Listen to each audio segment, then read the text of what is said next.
Hello, नमस्कार. कसे आहात? मजेत ना? मजेतच राहा. मी अनिता इंगळे, अनिता इंगळे मराठी व्लॉग्समध्ये तुम्ही सर्वांचा खूप खूप स्वागत करते. पहाटेची देवपूजा नुकतीच झाली आहेत. इंगळे साहेबांनी केली आहेत आणि सुंदर असं धूप लावलेलं आहे आणि सुगंध घरभर पसरलेला आहे. बाहेरचं दृश्य दाखवते. खूप छान शांत शीतल वातावरण आहे बाहेरचं. रात्री भरपूर पाऊस पडून गेला होता, त्यामुळे छान थंडगार वातावरण आहे आणि गोकर्णाची आज फार कमी फुलं आली आहेत, कारण आज सूर्य उगवला आहे. पण मग तरी देखील वातावरणामध्ये थोडंसं ढगाळ वातावरण आहे, त्यामुळे ना फार कमी फुलं आलेली आहेत. तर ही जी फुलं आहेत ना गोकर्णाची, ही नेहमी बाहेर जातात आणि मला ना यांची फार चीड येत होती. मी हे फुलं माझ्याकडे ओढण्याचा प्रयत्न करायचे की कुठलंही फूल आतल्या बाजूला आलं पाहिजे, जे ग्रिलमधून बाल्कनीमध्ये आतल्या बाजूनं आलं पाहिजे, जेणेकरून ते मला बघता आलं पाहिजे, त्याच्या सौंदर्याचा आनंद घेता आला पाहिजे. पण ही फुलं, जी पण फुलं इथं उमलत होती ना, ही बाहेर जात होती, कारण त्यांना सूर्यप्रकाशापासून जेवण मिळत होतं. त्यांच्यावर त्यांचं आयुष्य अवलंबून होतं आणि हीच गोष्ट मी लवकर ॲक्सेप्ट करत नव्हती. पण आता हळूहळू कळायला लागलं आहे की ही फुलं बाहेरच जाऊन उमलतील. ही मी किती प्रयत्न केला तरी ते माझ्या म्हणण्यानुसार उमलणार नाही, कारण ही ठरलेली गोष्ट आहेत. हे निसर्ग आहेत, निसर्गाची देण आहेत. ते बाहेरच उमलतील, सूर्यप्रकाशामुळेच ते उमलतील. तर मी आता ॲक्सेप्ट केलं आहे, पण आपण बऱ्याचशा गोष्टींना आपल्या आयुष्यामध्ये ॲक्सेप्ट करतच नाही. चला, मस्त आता माझी जी सुरुवात झाली आहे, काळ्या चहाने झाली आहेत आणि आता नाश्त्याची वेळ झाली आहे. ते म्हणजे मी इथं अप्पे करत आहेत. रवा आणि थोडंसं दही मिक्स केलं होतं, मूळ आलेले मूगसुद्धा त्यामध्ये घातले होते. तर असा थोडासा पौष्टिक मी इथं नाश्ता बनवलेला आहे. तर आज काही रेसिपी वगैरे मी शेअर करत नाही आहे. काही महत्त्वाच्या मुद्द्यावर तुमच्याशी मी आज वार्ता करणार आहेत, बोलणार आहेत, किंवा असं म्हणू शकतात की मी माझं मन मोकळं करणार आहे. तर माझ्या मैत्रिणी कितपत माझ्यासोबत आहेत किंवा मला सहमत आहेत, तर त्यांनी मला कमेंटमध्ये नक्की सांगावं, नक्की माझ्याशी ह्याबद्दल बोलावं. मैत्रिणींनो, जेव्हा आपण लग्न करून ना सासरी जातो, अगदी नवं कुटुंब, नवी माणसं, नवी नाती असतात, पण तरी आपल्याला खूप कमी वेळ लागतो त्या वातावरणामध्ये मुरायला. खूप लवकर आपण ते सगळं ॲक्सेप्ट करतो, स्वीकार करतो आणि तसेच जगायला लागतो. त्या नात्यांना आपण अगदी आपलंसं करून घेतो. किती छान गोष्ट आहे ना.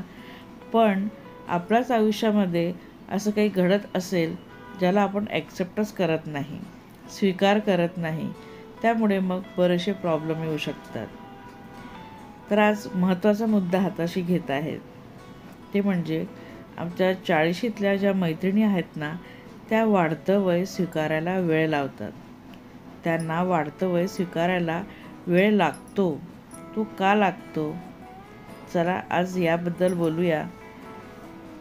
कधीकधी आरशात पाहताना वाटतं, ही तीच मी आहे का, जी कॉलेजमध्ये इतकी उत्साही होती, जी दिवसभर काम करूनही थकत नसे. आता केस पांढरे दिसायला लागलेत, डोळ्याखाली थोडंसं काळसर आणि चेहऱ्यावर थोड्या रेषा.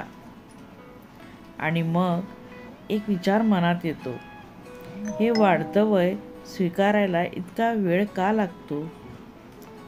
आज याच विषयावर मी माझं मन मोकळं करत आहे. शारीरिक बदल आपल्याला सर्वात आधी जाणवतात. शारीरिक बदल, केसांचा रंग बदलतो, त्वचेवर सुरकुत्या दिसू लागतात. आधी इतकी ऊर्जा जाणवत नाही. कधीकधी वाटतं शरीर आपल्याशी फसवणूक करते की काय. पण खरी गोष्ट अशी आहे की हे सगळं नैसर्गिक आहे. आपण प्रत्येक दिवस जगलो आहोत, काम केलं आहे, जबाबदाऱ्या पार पाडल्या आहेत. या शरीराने आपल्याला साथ दिली आहे. समाजाकडून सतत ऐकायला मिळतं, तुझं वय झालंय आता, हे तुझ्यावर शोभून दिसणार नाही.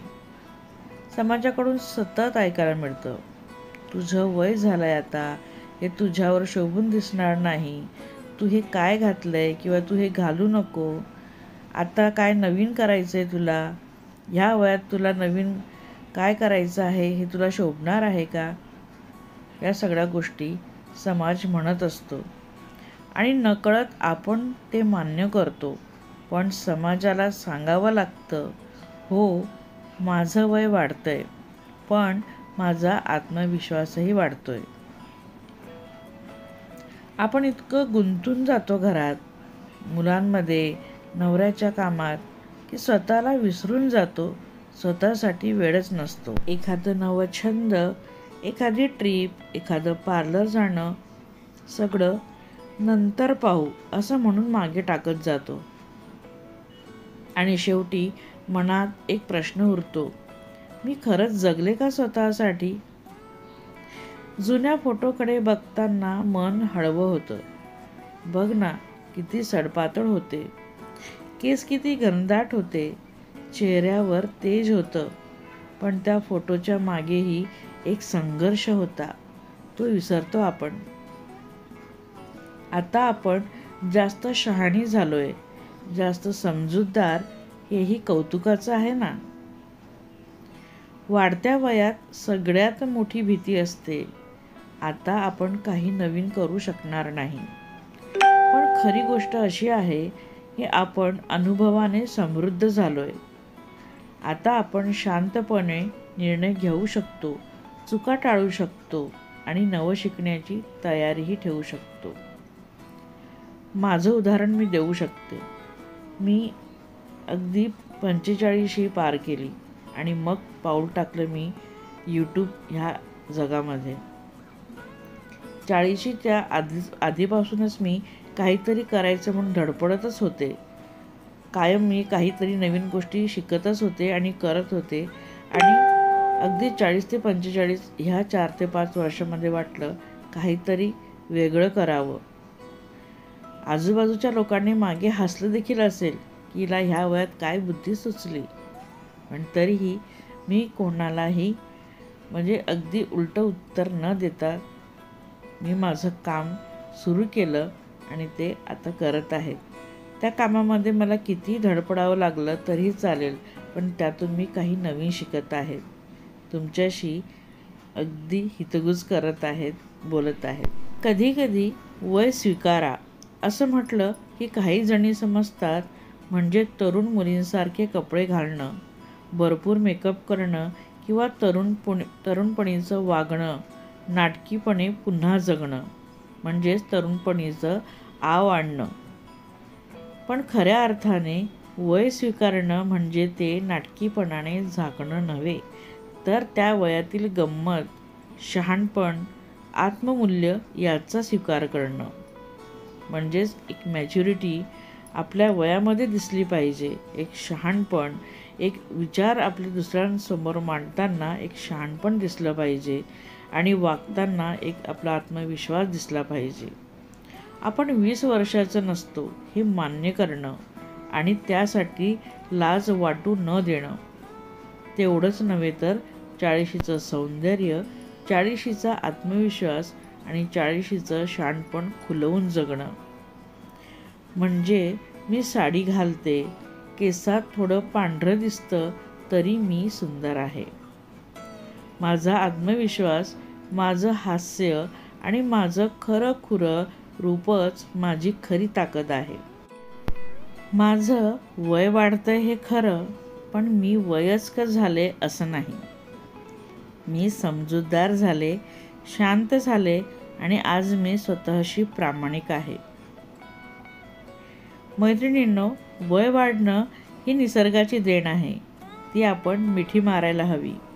40 म्हणजे संधी आहे स्वतःला पुन्हा ओळखण्याची, स्वतःवर प्रेम करण्याची, स्वतःसाठी जगायला शिकण्याची. आजपासून एक वचन द्या स्वतःला की आपण आपल्या वयाला घाबरणार नाही, त्याला सन्मानाने स्वीकारणार आणि आत्मविश्वासाने पुढे जाणार. मग कमेंट करून मला सांगाल ना की तुम्हीसुद्धा ह्या 40शीला अगदी खुल्या मनाने स्वीकारणार आणि पुढचं जे आयुष्य आहे ते आत्मविश्वासाने जगणार. बघा, बोलता बोलता माझं फ्रीज देखील क्लीन झालं. तर मी आज हेच हितगुज करणार होते तुमच्यासोबत. तर क्लिनिंग करताना म्हटलं तुमच्यासोबत काहीतरी वेगळं शेअर करावं. तर आज मस्त माझी फ्रीजची क्लिनिंग झाली आहे ह्या गोष्टी बोलताना. आणि त्यानंतर हा इथं मी बनवत आहेत मुरांबा, आवळ्याचा मुरांबा. आवळे आणले होते इंगळे साहेबांनी, तर खूप दिवस झाले असेच ठेवून होते. तर आज त्याचा मुहूर्त लागला. यूट्यूबला मी रेसिपी बघितली आणि फर्स्ट टाईम, अगदी पहिल्यांदाच मी ही बनवत आहे. तर हा मुरंबा पण खूप छान टेस्टी झाला होता. एखाद्या वेळेस नक्कीच ही रेसिपी शेअर करेल. आणि हो, साखरेऐवजी मी इथं गूळ वापरला आहे. तर मस्त असा मुरंबा, जसं आपली 40शीपर्यंत येता येता आपलं आयुष्य बरंच काही मुरलेलं असतं ना, तसाच ह्या मुरंब्यासारखा, तसंच आता पुढचं आयुष्यसुद्धा आपल्याला जगायचं आहे आणि अजून त्याला छान मुरवायचं आहे. माझ्या बोलण्याला तुम्ही सहमत असाल ना, तर खरंच प्लीज मला कमेंट नक्की करा. मस्त असा छान टेस्टी मुरंबा इथं तयार आहेत. इंगळे साहेबांना ह्या असल्या गोष्टी फार आवडतात आणि मग त्यांच्यासाठी ह्या कराव्याच लागतात. छोट्या प्रमाणात का होईना कराव्या लागतात. त्यांच्यासाठी मी मुरंबा बनवला, पण त्यांच्याकडून मी एक हेल्प घेतली. गावाकडून ज्योती म्हणजे माझी भाचीसून, तिच्या आईने खूप छान असं बेलाचं मोठं फळ आणलं होतं. तर ह्या बेलफळाचं हे शरबत त्यांच्याकडून मी बनवून घेतलं. पण थोडं पाणी घालून बनवलं होतं म्हणून थोडं मला पानसट लागलं, तर साखर मिक्स करत आहेत. पण जे फळ होतं ना, ते खूप गोड होतं, खूप छान होतं. पण तसं नुसतं खाल्लं गेलं नसतं म्हणून त्याचा ज्यूस बनवलेला आहे. या ज्यूसची रेसिपी ना मी एकदा शेअर केली आहे, याआधीसुद्धा मी बनवलं होतं. आणि बघा, हा मुरंबा बनून तयार आहे. गार झाल्यावर त्याला काचेच्या बॉटलमध्ये भरून ठेवला आहे आणि त्याला 2-3 दिवस मुरू देणार आणि मग खायला घेणार. आणि हे बघा, वाळवणीचे पदार्थ परत आले आहेत. तर हे कुठून आले आहेत? हे माझ्या म्हणजे अजून एक माझ्यासाठी एक माहेर तयार झालं आहे असं म्हणायला हरकत नाही. तर ज्योतीच्या आईने गावावरून हे पापड आणि कुरडया, छान कलरचे हे पापड्स आणि कलरच्या कुरडया आणल्या आहेत. बिबड्या ज्याला आम्ही म्हणतो, गव्हाचे पापड किंवा मग हे वेगवेगळे प्रकारचे गावाकडचे पापड त्यांनी आणले आहेत. तर त्यांनी वहिनीकडे आणले होते आणि माझ्यासाठी ही वेगळी कॅरी बॅग त्यांनी काढून ठेवली होती. तर खूप छान वाटलं. त्यांनी माझ्यासाठी खूप सुंदर ही म्हणजे भेटवस्तू आणली होती आणि वहिनीने देखील छान पिशवीमध्ये प्रेमाने भरून ठेवलं होतं. जेव्हा मी गेली ना, तर मुलींसाठी जसं ना आपण आई एक वस्तू काढून ठेवते बाजूला की ही तिच्या घरी द्यायची आहे, तसंही माझ्यासाठी काढून ठेवलं गेलं होतं. मग मी घरी आणलं आणि हे डब्यांमध्ये भरत आहेत. तर ह्या ज्या कुरडया आहेत ना, ह्या मला लहानपणी कलरच्या कुरडया मला फार आवडायच्या. आईला मी नेहमी म्हणायची, मला पांढऱ्या कुरडया नको, मला कलरवाले कुरडई पाहिजे. आणि अक्षरशः लाल हिरवा असं मी निवडून घ्यायची त्यामध्ये. तर अशी आठवण आली ह्या कुरडया आणि पापड बघून. तर बघा, त्यांनी इतक्या प्रेमानं दिलं आणि सोबत बेलफळ दिलं. खूप छान अशा गोष्टी मला मिळाल्या. तर असं म्हणायला खरंच हरकत नाही की मला परत एक नवीन माहेर मिळालं आहे. आणि आत्ताच नाही तर दरवेळेस देखील काही ना काही आणतात ना, त्यातून माझ्यासाठी वस्तू तिथून येतच असते. तर व्हिडिओमध्ये सुद्धा मी ज्योतीच्या आईचं थँक्यू म्हणणार आहे, ज्योतीच्या आईला. तर माझं थँक्यू म्हणायचं राहिलं होतं. तर चला, मस्त आता हे सगळं पॅक करून घेते डब्यांमध्ये. आणि हो, आधीचे पापडसुद्धा नणंदबाईने पाठवले होते, ते सुद्धा आहे. तर ते आता सध्या खाणं सुरू आहेत अधेमध्ये. तर ते संपल्यावर ते मग हे सुरू करणार. खूप सुंदर बघा, छान अशा कलरफुल कुरडया दिसत आहेत. आणि यांना बघूनच ना मला फार छान वाटतं. तळल्यानंतर अजूनही वाटतं की पांढऱ्या कुरडयापेक्षा कलरच्या कुरडया खाव्यात. माहीत नाही त्यामध्ये काय मजा आहे, पण मला अजूनही अशा कलरच्या कुरडया खायलाच मजा वाटतं. संध्याकाळची वेळ झाली आहे आणि दिवाबत्ती करते. तर असा पूर्ण दिवस आज तुमच्यासोबत शेअर केला आहे आणि काही माझ्या मनातल्या गोष्टी तुमच्यासोबत शेअर केल्या आहेत, ज्या मलाही वाटत होत्या आणि तुम्हालाही वाटाव्यात. आणि पुढचं आयुष्य सहज सोपं जावं, त्यासाठी आज मी इतक्या महत्त्वाच्या गोष्टी बोलल्या आहेत. आणि तुम्हाला आजचा हा पूर्ण कंप्लीट व्हिडिओ कसा वाटला, त्यातली एखादी गोष्ट जरी आवडली असेल ना, प्लीज मला कमेंट करा आणि ह्या व्हिडिओला नक्कीच लाईक करा. इतर मैत्रिणींना शेअर करायचं असेल तर नक्की करा. आणि चॅनलला आतापर्यंत सबस्क्राईब केलं नसेल, पहिल्यांदा माझा व्हिडिओ पाहत असाल तर प्लीज चॅनलला सबस्क्राईब नक्की करा. चला मग भेटूया पुढच्या व्हिडिओमध्ये असंच काहीतरी नवीन थॉट्स घेऊन, नवीन काहीतरी व्हिडिओ घेऊन.